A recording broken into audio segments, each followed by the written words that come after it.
بے شک وہ لوگ جو نفاق کا راستہ اختیار کرنے والے ہیں، جو منافق ہیں، جو خادعون، خادعون کا معنی ہے دھوکہ دینا، وہ دھوکہ دیتے ہیں اللہ تعالیٰ کو واہ اور وہ خادعون ان خدا یخدا دھوکہ دینا یا خدا یخادع دھوکہ دینا، جیسے یخادعون مضارع کا صیغہ کو دھوکہ دیتے ہیں، تو خادعون دھوکہ دینے والا، اس کا لفظی مطلب ہے مفہوم میں بعد میں عرض کرتا ہوں، اور خادعون لفظی معنی ہے اور اللہ تعالیٰ انہیں یعنی مراد سے یہ ہے کہ اللہ تعالیٰ انہیں دھوکے کی سزا دے گا۔ اچھا، یہ جو آیت کریمہ ہے اس میں منافقین کی یہ جو سرشت ہے، ان کا جو طریقہ کار ہے، اس کو بیان کیا گیا ہے۔ پہلی بات یہ فرمائی کہ وہ جو منافق ہیں وہ اللہ تعالیٰ کو دھوکہ دیتے ہیں۔ منافق جو ہوتا ہے، منافق کی دو قسمیں ہیں، ایک منافق اعتقادی ہوتا ہے، ایک منافق عملی ہوتا ہے۔ منافق عملی وہ ہے جو ایمان کا دعویٰ کرتا ہے لیکن اس کے تقاضوں کو پورا نہیں کرتا، جیسے کہ رسول کریم صلی اللہ تعالیٰ علیہ وسلم نے فرمایا کہ جس بندے میں یہ تین چیزیں پائی جائیں وہ پکا منافق ہے۔ جب وعدہ کرتا ہے تو وعدہ خلافی کرتا ہے، جب اس کے پاس امانت رکھی جائے تو اس میں خیانت کرتا ہے، اور جب وہ کسی سے اس کا اختلاف ہوتا ہے تو گالم گلوچ کرتا ہے۔ ایک روایت میں چار بھی نامتے ہیں، تو یہ جو ہے یہ منافق کے عملی ہے، یہ کافر نہیں ہوتا۔ منافق کی عملی جو ہے وہ کافر نہیں ہوتا، فاسق ہوتا ہے۔ دوسرا ہے منافق اعتقادی، جو عقیدے کے اعتبار سے منافق ہے۔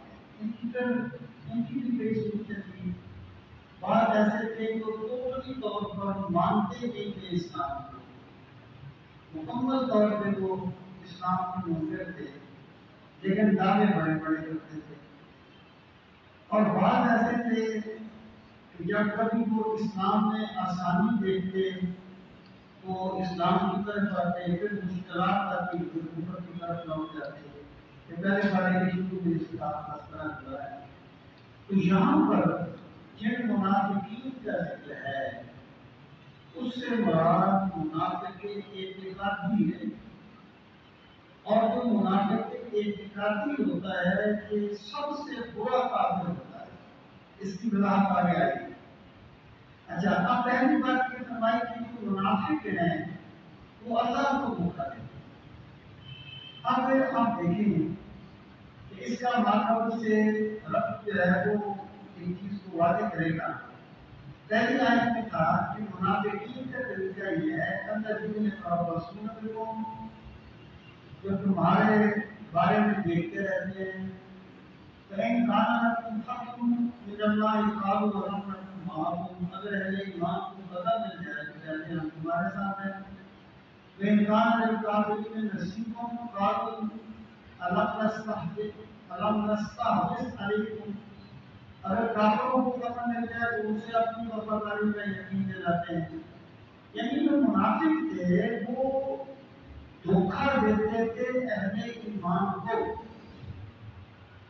اللہ تعالیٰ کو تو دھوکہ نہیں دے سکتا نا، وہ دھوکہ دیتے تھے یا کوشش کرتے تھے کہ وہ اہل ایمان کو دھوکہ دیں، رسول کریم علیہ السلام کے ساتھ بھی معاملہ کریں، اہل ایمان کے ساتھ بھی معاملہ کریں، تو اللہ تعالیٰ نے فرمایا کہ وہ اللہ کو دھوکہ دیتے ہیں۔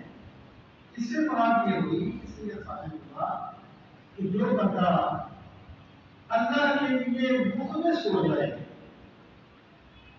اس سے بے وفائی کرنا اللہ سے بے وفائی کرنا ہوتا ہے، اور اس سے وفاداری کرنا اللہ سے وفاداری کرنا ہوتا ہے۔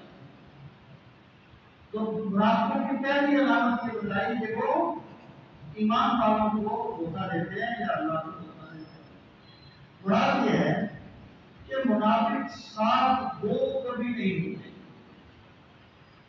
اگر ایک بندہ صاف ہو، اس کا عقیدہ غلط ہوگا، اس کا نظریہ غلط ہوگا، تو سب کچھ ہو سکتا ہے، لیکن صاف وہی ہے کہ بذات خود ایک ایسی چیز ہے جس کا وہ بندہ اظہار کرتا ہے۔ اب اللہ تعالیٰ نے فرمایا کہ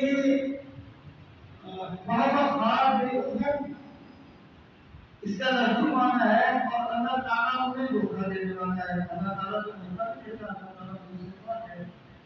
یا تو یہ ہے کہ اس کو مشاکلت کہا جاتا ہے۔ مشاکلت ایک لفظ کے مقابلے میں ویسا ہی لفظ لے آنا، اس کو مشاکلت کہتے ہیں۔ جیسے جزاء السیئۃ سیئۃ مثلھا، برائی کا بدلہ اس کی مثل برائی ہوتا ہے۔ اب جس نے پہلے برائی کی ہے اس نے تو اپنی برائی کی ہے، لیکن جس نے اسے بدلہ دیا ہے یا سزا دیا اس نے تو برائی نہیں کی، اس نے تو صحیح کام کیا ہے، اس کو بھی سیئہ کہا گیا۔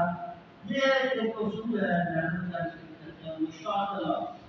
ہم شکل لفظ استعمال کرتے ہیں کہ جہاں پر وہ خالق ہوں گے تو مشاکلہ کے بعد، اور دوسری اس سے مراد یہ ہے امام حضرت حسن بصری رحمۃ اللہ تعالیٰ نے وہ جو سورہ الحدید میں آتا ہے کہ جب ایمان والے جائیں گے قیامت کے دن جنت کی طرف، ایک نور ہوگا جس کے ساتھ وہ چلتے جائیں گے، تو یہ جو منافق ہیں یہ بھی ان کے ساتھ چلیں گے، ایمان والوں کے تھوڑی دیر تک چلیں گے اور یہ سمجھیں گے کہ شاید ہم بھی ان کے ساتھ جنت میں چلے جائیں گے۔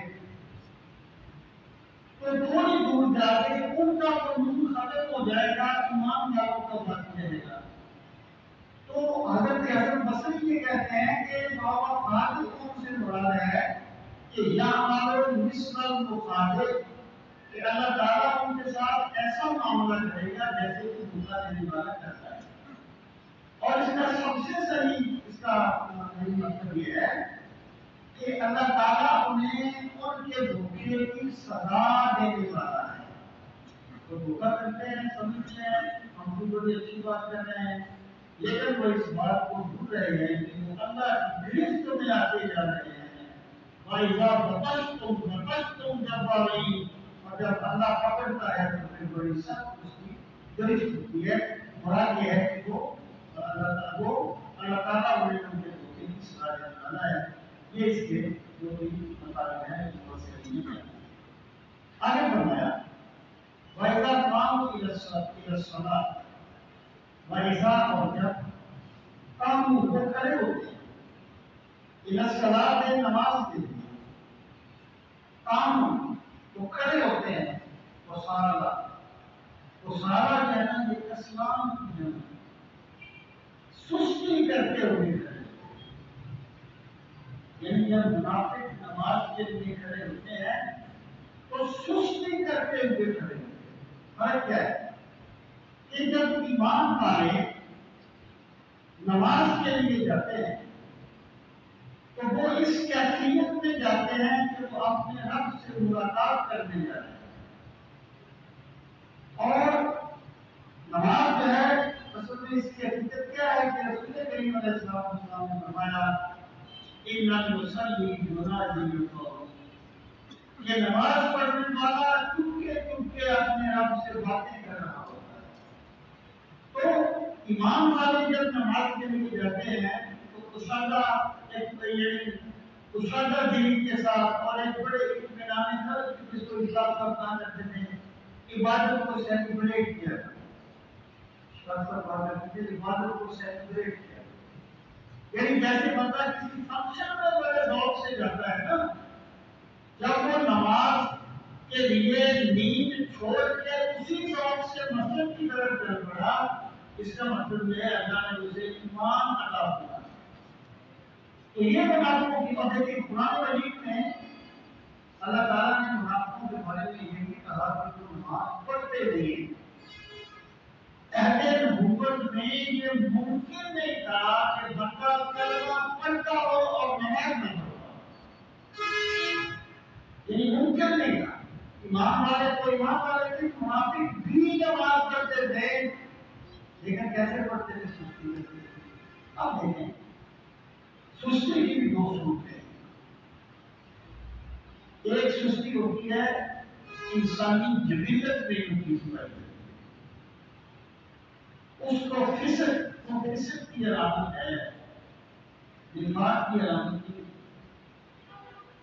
یہاں جس سستی کو منافقت کی علامت کہا گیا، اس سے مراد وہ سستی ہے جو نماز سے کراہت کرتے ہوئے اختیار کی جاتی ہے، یعنی اصل میں ان کے دل جو ہے وہ نماز کو کوئی چیز مانتے نہیں ہے کہ وہ نماز پڑھنے کے لیے ہے، یعنی نماز کی سستی جو ہے وہ اللہ کے خاص بندے ہوتے نہیں کرتے ہوئے کبھی کبھی تو ہو جاتی ہے، ہم سے کئی مرتبہ ہو جاتے ہیں، لیکن وہ سستی جو طبیعی تقاضا ہے، نماز کی عظمت باقی ہے، نماز کی عظمت کا انکار نہیں ہے، آسمان سے اس کو منافقت کی علامت نہیں ہے۔ منافقت کی علامت وہ سستی ہے جو کراہتاً نماز سے ناپسندیدگی کا اظہار کرنے کے لیے کیا ہے، یا یہ کیا ہو گیا پھر نماز کا وقت ہو گیا ہے، آخرہ میں کیا ہوگا؟ اگر کوئی بندہ جو کرنا ہو ہے وہ بھی نماز کے بارے میں ایسا ہی خیال رکھتا ہے کہ پھر نماز کا وقت ہو گیا پھر جانا پڑے گا، تو وہ بھی منافقت کے راستے پر چل رہا ہے، اس نے بھی منافقت کا راستہ اختیار کر لیا۔ تو ارشاد فرمایا ہے اذا قاموا الى الصلاۃ قاموا كسالى، جب وہ نماز کے لیے کھڑے ہوتے ہیں سستی کرتے ہوئے کھڑے ہوتے ہیں۔ یراؤن الناس، وہ لوگوں کو دکھاتے ہیں کہ ہم بھی نماز پڑھنے ہیں، ہم بھی مسلمان ہیں، یہ یعنی ہمیں مسلمانوں میں شمار کیا جائے، ہم بھی نماز پڑھتے ہیں۔ اس کا مفہوم مخالف کیا ہے کہ جب ایمان والے نماز پڑھنے کے لیے جاتے ہیں تو وہ لوگوں کو دکھانے کے لیے نہیں جاتے، اپنے رب کو سجدہ کرنے کے لیے جاتے ہیں، اپنے مولا کی محبت میں جاتے ہیں، جبکہ جو منافق کے اندر رویہ یہ ہے کہ وہ لوگوں کو دکھانے کے لیے نماز پڑھتے ہیں۔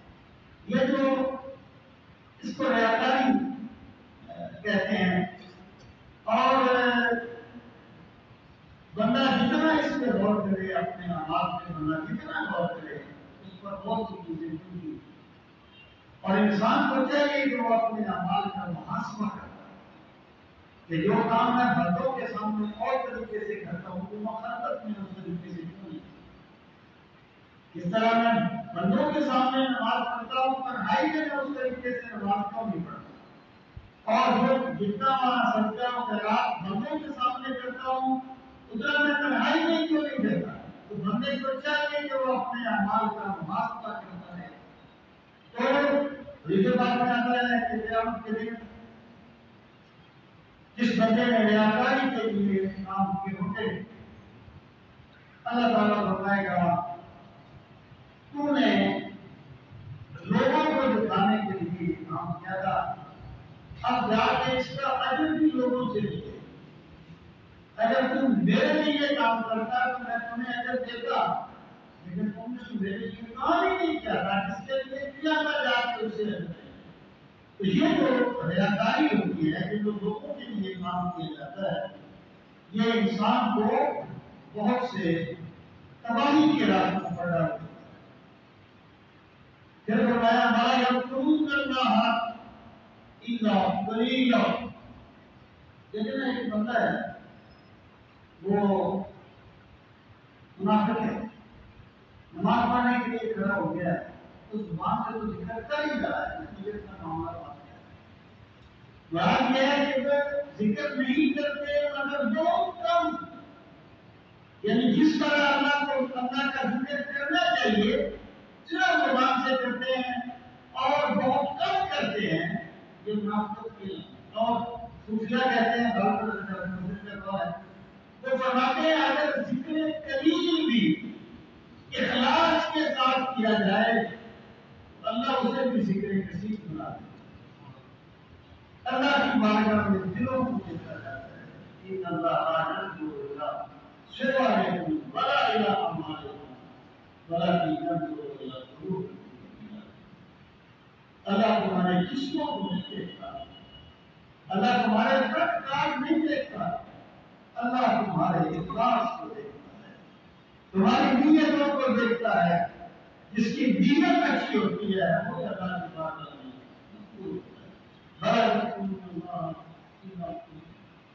مذبذبین بین ذلک.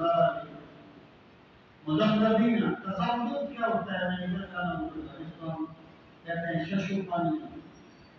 مذبذبین وہ تذبذب میں مبتلا ہے بین ذلک, اس کے درمیان.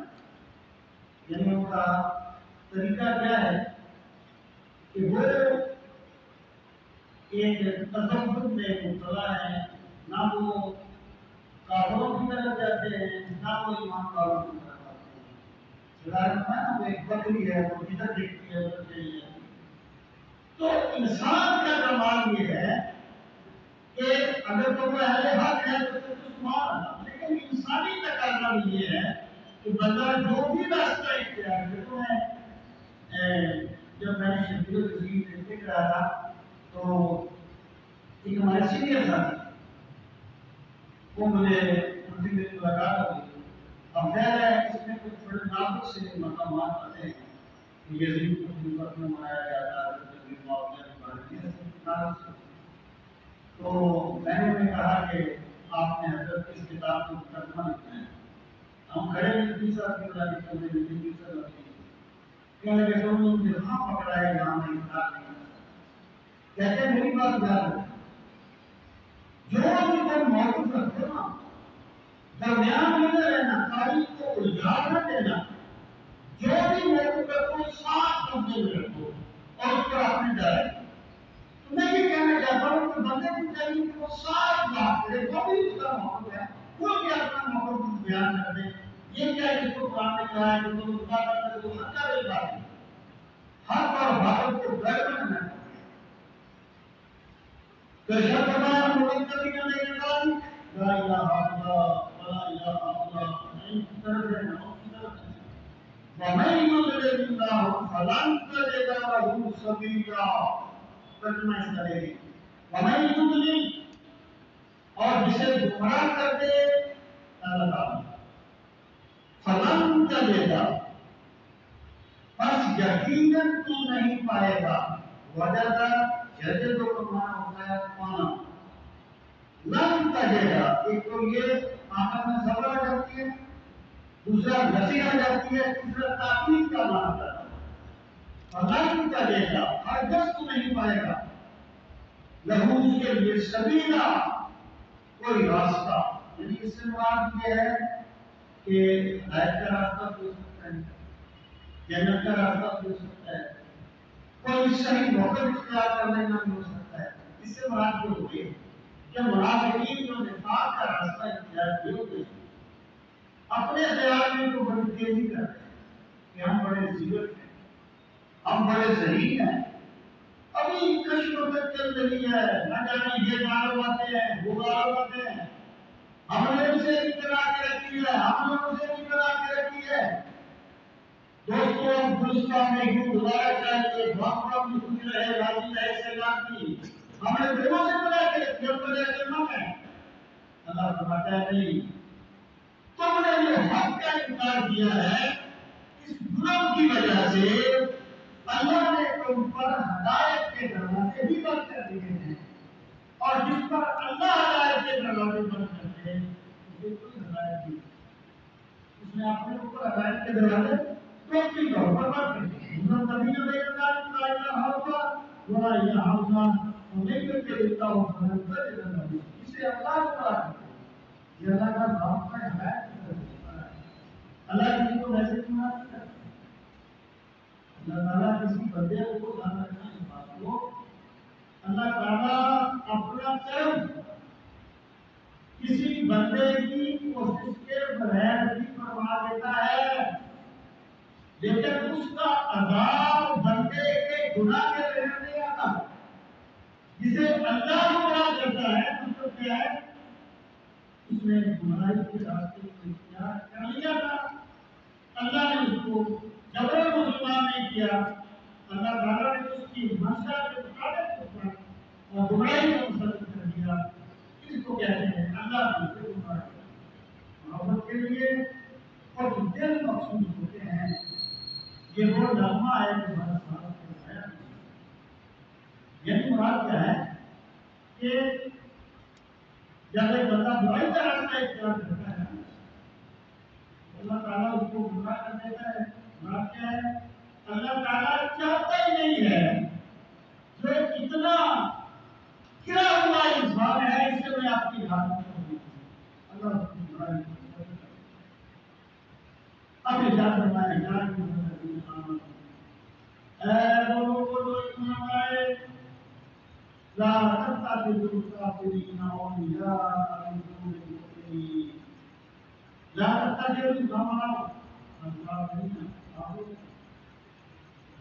أولياء بلی کی جمع ہے، یہاں اس کا معنی ہے اپنے دوست، اے ایمان والو کافروں کو اپنے دوست نہ بنا، من دون المؤمنین ایمان والوں کے علاوہ، یعنی ایمان والوں کو چھوڑ کے کافروں کو اپنے دوست نہ بناؤ۔ دوستی اور دشمنی جو ہے نا یہ مزاج سے ہوتی ہے، جبکہ اللہ کا تقاضا یہ ہے کہ بندے کا مزاج بھی شریعت کے نقشے سے ڈر جائے اور شریعت کے سانچے میں ڈر جائے۔ یہی وجہ ہے اللہ کے دیے کسی کو دوست رکھنا تمہارے ایمان ہے، اور اللہ کے دیے کسی کو برا سمجھنا یہ بھی تمہارے ایمان ہے۔ جس بات چاہتا ہے قیامت کے دن وہ جیسے لوگ ہوں گے جن کے سروں پر دودھ کی نمبر ہوگی، دیکھیں گے لوگ ان کو دیکھیں گے، لوگ کہیں گے کیا یہ کوئی دین ہے؟ یہ کون لوگ ہیں؟ یہ صحیح ہے؟ یہ کون لوگ ہیں؟ اللہ تعالیٰ فرمائے گا یہ وہ لوگ ہیں جو میری وجہ سے دنیا میں ایک دوسرے سے محبت کیا ہے۔ ایک بندے کو پتا چلا کہ بندہ اللہ کو یاد کرتا ہے تو اللہ کی یاد کی وجہ سے اسے اس بندے سے محبت۔ تو ایمان والوں کو فرمایا گیا تم نے ایمان والوں کے مقابلے میں کافروں کو دوست نہیں بنانا۔ یہاں پر کافر کس کو کہا گیا؟ کافروں کو، جو دیکھو سب سے بڑے کافر۔ اور یاد رہے کہ کافروں سے جو دوستی منع ہے، جن میں مثلاً ہمارے یہاں بہت سے مسلم رہتے ہیں، تو اس کے لیے کہا گیا رابطہ کا جنون بھگتان کا کام اور کوئی جگری گار نہ بنا، یعنی ایک معاشرت کی تعلقات منظر ہے کسی کی دکان ہو اس کے ساتھ دوسرے جاتے جاتے بندہ ہر ویل کر دیتا ہے، اس کی ممانت نہیں ہے، لیکن بندہ جو ہے وہ اتنا گہرا اس کا دوست بن جائے کہ اسلام کے راز سے بتانا شروع کر دے، یا پھر مسلمانوں کے مقابلے میں اس سے دوستی کرے، ایسی چیز بندے کو حق سے بہت دور لے جاتی ہے اور اللہ تعالیٰ کی عبادت کو دعوت دیتی ہے۔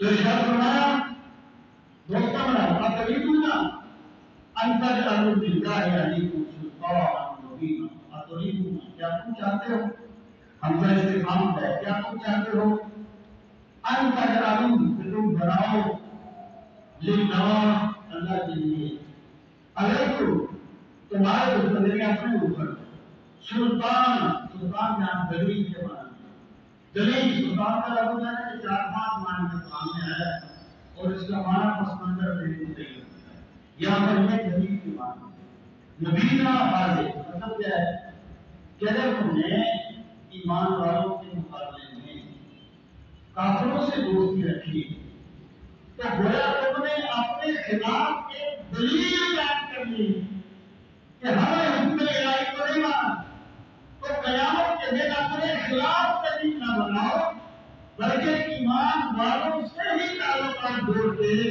قیامت کے دن اپنی نجات کا سامان کرو۔ ان المنافقین فی الدرک الاسفل من النار، یہ ہوتے ہیں سزا کرنے. ان المنافقین جو ہے منافق، اچھا یہ جو اسٹیپ ہوتے ہیں نا سیڑھیاں جو ہوتے ہیں یہ اوپر کو جائے نا ان کو درجات کہتے ہیں اور نیچے کو ان کو درجات کہتے ہیں. جنت کے بھی 7 درجے ہیں. رسول کریم علیہ السلام نے فرمایا نا سب سے اونچا درجہ جنت الفردوس ہے. سرکار نے فرمایا جب اللہ سے مانگو تو جنت الفردوس مانگا سب سے اونچے والا درجہ.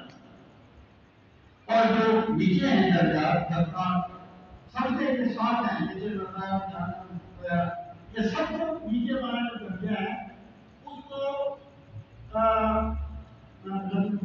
کیا کہتے ہیں اس کو حمید، اس کو حمید کہتے ہیں. سب سے نیچے والا درجہ جو درکار ہے وہ حمید ہے اور جنت کا سب سے اونچے والا جو درجہ ہے وہ فردوس ہے. تو ہمارا جو منافق ہیں جو منافق ہیں وہ دوزخ کے سب سے نچلے درجے میں ہوں گے. مطلب کیا ہے کہ کافر جو ہیں وہ ان سے اچھے ہیں. کافر جو ہیں بات کو صاف کرتے ہیں نا، کفر میں تو سیدھے ہیں نا، یہ ایمان والوں کو ٹکر دیتے ہیں اور ایمان والوں کو ٹکر دیتے ہیں. اس لیے سب سے برا اور جو سب سے نچلا درجہ ہے وہ منافق ہے. وَلَن تَجِدَ لَهُمْ نَصِيرًا، وَلَن تَجِدَ اور نہیں پائے لَهُمْ ان کے لیے نصیرا کوئی مددگار. کوئی نہیں ہوگا کافروں کو، کوئی منافقین کی کوئی مدد کرنے والا، منافقین کو دوزخ سے بچانے والا. اس کا مطلب یہ ہو گیا کہ جو بندہ کافر نہیں ہوگا اس کی مدد کرنے والے قیامت کے دن بھی ہوں گے. اگر کافروں کے لیے بھی کوئی نہ ہو، مومنوں کے لیے بھی کوئی نہ ہو، تو پھر تو کافروں کے لیے کوئی مذمت کا باعث نہیں بن سکتی تھی. تو جو ایمان لے کے بندہ جائے گا، سلامت ایمان لے کے جائے گا، اللہ کے نبی بھی اس کی بات کریں گے، ایمان بھی اس کی بات کریں گے، ایمان والے دوست بھی اس کی شفاعت کریں گے. لیکن جو منافق ہے ان کے بارے میں فرمایا ان کا کوئی مددگار نہیں. آگے فرمایا الا الذین تابوا، مگر وہ لوگ جنہوں نے توبہ کی. میرا رب اپنے بندے کو کبھی مایوس نہیں کرتا. ہماری زندگی میں بات میں گزری تو نے ہر موقع پر منافقت کا ہر موقع پر منافقت کا اظہار کیا. لیکن اب بھی آ جاؤ اور توبہ کر لو، اللہ کی رحمت دوڑ کے تمہارا استقبال. الا الذین تابوا، میرا رب تو منافقوں کو بھی توبہ کی دعوت دیتا ہے. سبحان اللہ. اگر اس کے اپنے کسی ماننے والے سے کوئی غلطی ہو جائے تو میرا رب اس کی توبہ کس طریقے سے کرے گا. الا الذین تابوا، مگر وہ لوگ جنہوں نے توبہ کی، واصلحوا، اور اپنی اصلاح کی. یعنی توبہ لفظوں کا ایک ڈھیر نہ ہو، اس کا رویہ بتائے کہ یہ توبہ کر کے رب کی طرف آ گیا ہے، اس کا عمل بتائے کہ اس نے توبہ کی ہے. واخلصوا دینہم الا الذین تابوا، مگر وہ لوگ جنہوں نے توبہ کی، واصلحوا، اور اپنی اصلاح کی، واعتصموا باللہ. یہ جو منافق تھے نا یہ اس لیے جاتے تھے کافروں کی طرف تاکہ یہ ہمارا سہارا بن جائے. اللہ ہے توبہ کا تقاضا یہ ہوگا کہ تم نے اللہ کے ساتھ وابستہ ہو جانا ہے. یعنی تم نے یہ نہیں سوچنا کہ پھر کیا ہوگا، تم نے کہنا جو بھی ہوگا ہمارا رب ہمارے ساتھ، ہمارا خدا ہماری مدد کرے گا. یہ ہے واعتصموا باللہ، اور اللہ کے ساتھ وابستہ ہو جاؤ، اللہ تعالیٰ کی رسی کو مضبوطی سے تھام لو. واخلصوا دینہم للہ، اور انہوں نے اپنے دین کو خالص کر دیا. اس کے لیے اللہ کی توبہ کی تقاضے دینہم للہ، دین اللہ کے لیے خالص، سے مراد یہ ہے آپ وہ جو بھی کام کریں گے اللہ کی رضا کے لیے، ان کا اور بھی مقصود نہیں ہوگا. فَأُولَٰئِكَ مَعَ الْمُؤْمِنِينَ، اللہ فرماتا ہے اگر کوئی یہ کام کر لے نا منافق، تو اللہ انہیں بھی اہل ایمان کے ساتھ رکھے گا جنت میں. اب آپ دیکھیے کہ ایمان والوں کی معیت کتنا بڑا شرف ہے. جس بندے نے نفاق چھوڑا، اپنی توبہ کی، اپنی اصلاح کی، مخلص ہو گیا، اللہ فرماتا ہے میں انہیں اجر یہ دوں گا کہ وہ میں انہیں ایمان والوں کی معیت نصیب کروں. کتنا بڑا شرف ہے ایمان والوں کی. فَسَوْفَ يُؤْتِ اللَّهُ الْمُؤْمِنِينَ أَجْرًا عَظِيمًا، اور قریب اللہ تعالیٰ دے گا ایمان والوں کو کیا دے گا؟ اجر عظیما، بہت بڑا اجر، جس کو خالق کائنات بڑا اجر کہتا ہے، وہ اللہ تعالیٰ مجھے نصیب کرے. اب ارشاد فرمایا ما یفعل اللہ بعذابکم، ما یفعل اللہ، اللہ تعالیٰ کیا کرے بعذابکم، تمہارے عذاب کے ساتھ. اللہ تمہیں عذاب میں کیا کرے گا؟ اللہ اپنے بندوں کو عذاب نہیں دینا چاہتا، بندے خود اپنے لیے عذاب کو خریدتے ہیں. اہل دنیا یہاں جو آتے ہیں اپنے انداز سامنا، ما یفعل اللہ بعذابکم، کیا کرے گا اللہ تعالیٰ تمہیں عذاب دے کر؟ کب؟ ان شکرتم، اگر تم شکر ادا کرو. شکر کیا ہے؟ شکر احساس نعمت سے پیدا ہوتا ہے، اور احساس نعمت کی لفظوں کا ایک پیر نہیں ہے، ایک کیفیت ہے. جب بندہ یہ سمجھتا ہے میرا رب کتنا قریب ہے، جس نے مجھے چلنے کے لیے بتایا، کتنا قریب ہے جس نے مجھے دیکھنے کے لیے دو آنکھیں دی ہیں، تو پھر بندے پر اللہ کی نعمت ایک کیفیت طاری کرتی ہے، اس کو شکر کہا جاتا ہے. یہ جو زبان سے شکر ہے نہیں، شکر کا پہلا عمل شکر، عمل یہ دوسرا درجہ ہے. شکر کرتے ہوئے وہ کام کرے گا اللہ تعالیٰ سے. اور شکر کا تیسرا درجہ کیا ہے کہ بندے پر ایک کیفیت طاری ہو جائے کہ میرے رب نے مجھ پہ بڑا کرم فرمایا، میرے خدا نے مجھے بڑا نوازا ہے. تو اگر جب ایک ذات کے بارے میں یہ بندے پر کیفیت طاری ہو جائے گی، پھر وہ جو صدقہ کرے گا اس کی اپنی ہی جائے گا، اس کا اپنا ہی مقام ہوگا. میں اگر تم شکر کرو تو آمن تم، اور ایمان کا شکر بعد میں آتا ہے، ایمان پہلے. لیکن یہاں اللہ تعالیٰ نے شکر کا پہلے کیا ہے، ایمان کا بعد میں. مطلب کیا ہے؟ یہاں پر بہت حالیہ ہے، یعنی تم شکر کرو اور حالت ایمان میں کرو. اگر ایمان نہیں ہوگا کوئی شکر نہیں ہوگا، کوئی عبادت نہیں ہوگی، کوئی کیفیت نہیں. تم شکر کرو اور ایمان لاؤ، حالت ایمان میں. وکان اللہ شاکرا علیما، شاکر اس کے بعد اگر بندہ شاکر ہو تو مانا ہے شکر کرنے والا، اور اگر اللہ تعالیٰ کے ساتھ شاکر ہو اس کا مانا ہے قدردان، شکر کا بدلہ دینے والا. جب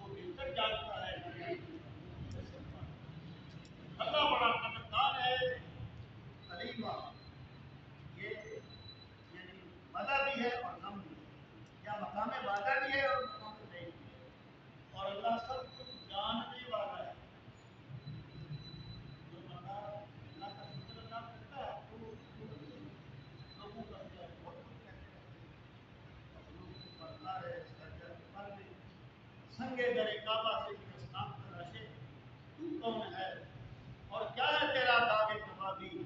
دنیا نے تو مریم پہ بھی الزام تراشے، بندے تو بہت کچھ کہتے رہتے ہیں۔ اللہ فرماتا ہے میں جانتا ہوں میرے دل میں کیا کہتی ہے۔ جب تو رات کو پچھلے پیر اٹھ کر شکر کا سجدہ کرتا ہے، میں دیکھ رہا ہوں، میں جانتا ہوں۔ اور اس کا مفہوم مخالف کیا ہے یا مقام رئیس کیا ہے کہ بندہ بڑا بولتا ہے، آپ کو باطل بات کو حق ثابت کر دیتا ہے، کام اپنی ناک رکھنے کے لیے کرتا ہے اور اسے ثابت دین کا کام کرتا ہے۔ اللہ فرماتا ہے میرے علم سے کچھ باہر نہیں ہے، میں خوب جانتا ہوں تمہاری مکان اللہ ہوتا لا يحب الله تعالى من القول اذا لم يلد وكان الله سميعا عليما۔ یہ جو آیا کریمہ ہے اس میں ایک عمدہ صفت کو بیان کیا گیا، لا يحب الله الجهر، اللہ تعالیٰ پسند نہیں کرتا اونچی بات کرنے، بالسوء کسی کی برائی، یعنی کسی کی برائی بیان کی جائے، کسی کے پاس جا کے بتایا جائے بندہ برا ہے، بندہ گیا اس نے کوئی غلطی کی ہے تو دوسرے بندوں کو بتانے کا کیا فائدہ ہوتا ہے سوائے اس کے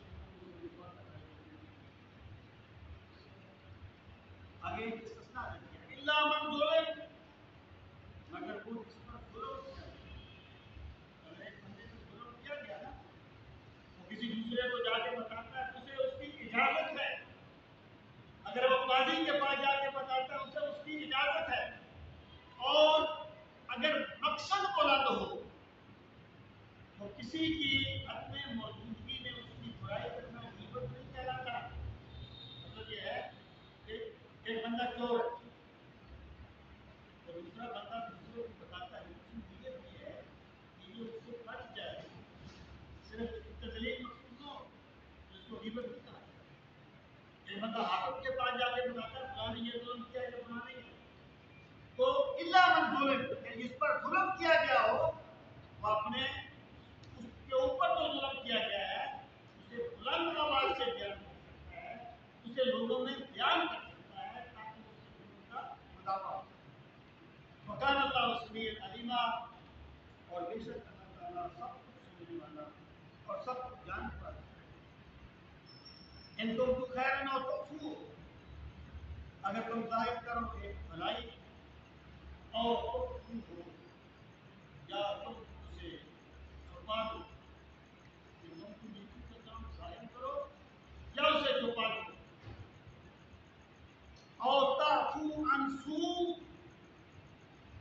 یا تم معاف کر دو برائی سے، یعنی ایک بندے نے ایک بندے پر زیادتی کی، اس بندے کو حق تو حاصل ہے کہ وہ اس سے بدلہ لے یا اس کی برائی کا تصحیح کرے، اس کی حق ہے، لیکن اللہ تعالیٰ فرماتا ہے اگر وہ برائی سے معاف کر دے اور تعفو عن سوء، جب وہ معاف کر دے برائی کو، فإن اللہ تعالیٰ عفوا قدیرا، بے شک اللہ بڑا معاف فرمانے والا اور بڑی قدرت والا ہے۔ مراد یہ ہے کہ تمہیں بدلہ دینے کا حق تو ہے، لیکن اگر معاف کر دو گے تو یہ اللہ کی صفت ہے کہ وہ قادر ہونے کے باوجود بندوں کو معاف کرے۔ اور ایک حدیث پاک میں آتا ہے کہ جب ایک بندہ کسی بندے پہ زیادتی کرتا ہے اور وہ اس سے بدلہ لینے کی پوری طاقت رکھتا ہے، پھر وہ اسے اللہ کی رضا کے لیے معاف کر دیتا ہے، تو ملا اللہ قلبہ امنا ایمانا، تو اللہ تعالیٰ اس کے سینے کو امن سے بھر دیتا ہے، ایمان سے بھر دیتا ہے۔ یہ جو ہے کلمہ ہے، یہ سیدنا صدیق اکبر رضی اللہ تعالیٰ عنہ بارے میں بیان ہوئی، انہیں کوئی بندہ برا بھلا کہہ رہا تھا، وہ خاموش تھے، جب وہ حد سے بڑھا تو آپ نے اس سے جواب دیا، تو رسول کریم علیہ السلام نے فرمایا کہ جب تک تم خاموش رہے ایک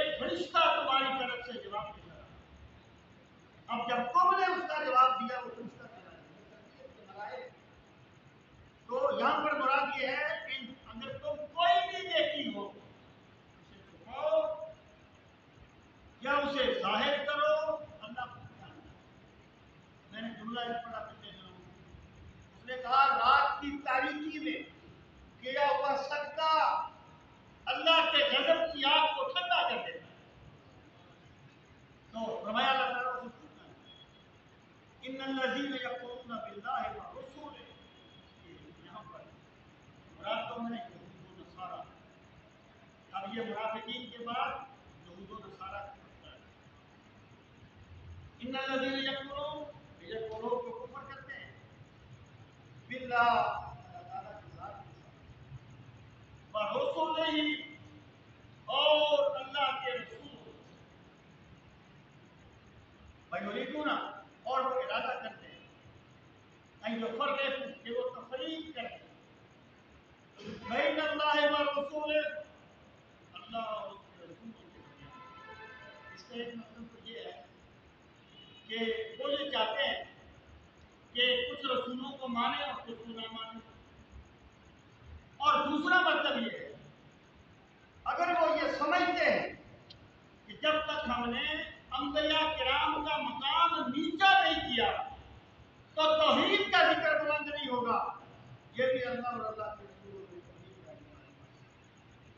اللہ تعالیٰ کے رسولوں کو جو مقامات ملے ہیں اللہ نے عطا فرمائے، اور رسولوں کی تعریف دراصل اللہ کی ہی تعریف ہوتی ہے، ورنہ جو لوگ اس طرح کرتے ہیں وَيَقُولُونَ اور وہ کہتے ہیں نُؤْمِنُ بِبَعْضٍ، ہم ایمان لائیں گے بعض رسولوں پر، وَنَكْفُرُ بِبَعْضٍ اور کفر کریں گے بعض رسولوں پر ایمان لائیں گے اور بعض کا یہ جو رسول ہوتی ہے سب نہیں مانتے۔ وَيُرِيدُونَ اور چاہتے ہیں ان یتخذوا کہ وہ بنا لیں بین ذالک اس کے درمیان سبیلا راستہ، اور وہ چاہتے ہیں کہ یعنی اس کے درمیان نیا راستہ ہے، کافر اقرار کرتے ہیں ایمان والے مانتے ہیں لیکن درمیان سے راستہ نکالنا چاہتے ہیں۔ اولئک هم الکافرون حقا، یہی وہ لوگ ہیں جو پکے کافر ہیں۔ انہیں کہا گیا یہود و نصارہ، یعنی اہل کتاب ہیں، حکم ان کے کچھ مختلف ہیں لیکن وہ بھی کافر ہیں جس طریقے سے ڈیریا کافر ہیں۔ اولئک هم الکافرون حقا، وہ پکے کافر ہیں۔ وَأَعْتَدْنَا لِلْكَافِرِينَ عَذَابًا مُهِينًا، اور ہم نے تیار کر رکھا ہے کافروں کے لیے ذلیل کر دینے والا عذاب۔ مہین کہانا نہیں، ذلیل کر دینے والا۔ یہ بات میں آپ سے ذکر ہے کہ قرآن کریم میں عذاب علیم، عذاب عظیم، بڑی عذاب کی بڑی صفات آئی ہیں، لیکن عذاب مہین صرف کافروں کے لیے ہے، اور جس کے لیے عذاب مہین ہوگا وہ کافر ہوگا، کیونکہ اگر کسی کلمہ کو مومن کو عذاب ملتا ہے تو وہ اس کو پاک کرنے کے لیے ہوگا، اپنے گناہوں کی صفات پوچھے گا، پاک ہو کے جنت میں جائے گا۔ جبکہ کافر کے لیے دوزخ ابدی ہے، اسے جو عذاب ملے گا صرف اسے ذلیل کرنے کے لیے۔ تو ہم نے کافروں کے لیے عذاب دردناک، یہ ذلیل کرنے والا عذاب تیار کر رکھا ہے۔ والذین آمنوا باللہ، اور وہ لوگ جو ایمان لائے اللہ پر، ورسولہ اور اللہ کے رسولوں پر، بلم تو فرق، انہوں نے تفریق نہیں کی، اللہ کے سب رسولوں کو مانا، انبیاء کی تعظیم کو بالواسطہ اللہ کی تعظیم سمجھا، اللہ تعالیٰ کے رسولوں کو قدرت الہی کے مدد سمجھا، ٹھیک نہیں کی۔ تو فرمایا وَلَمْ يُفَرِّقُ بَيْنَ أَحَدٍ مِّنْهُمْ أُولَٰئِكَ سَوْفَ يُؤْتِيهِمْ أُجُورَهُمْ، کا یہ بھی عمل ہو سوف عن قریب یؤتیہم وہ انہیں عطا فرمائے گا اللہ تعالیٰ انہیں عطا فرمائے گا وجورہم اجر مکان اللہ غفور الرحیم اور اللہ تعالیٰ بہت بخشنے والا اور بے حد رحم فرمانے والا اللہ تعالیٰ ہم سب کو دین کا پانی صحیح فرمائے الحمد للہ رب العالمین والعاقبۃ للمتقین الصلاۃ والسلام علی آلہ وصحبہ اجمعین ربنا آتنا فی الدنیا حسنۃ وفی ربنا وآتنا ما وعدتنا على رسلك ولا تخزنا يوم القيامة إنك لا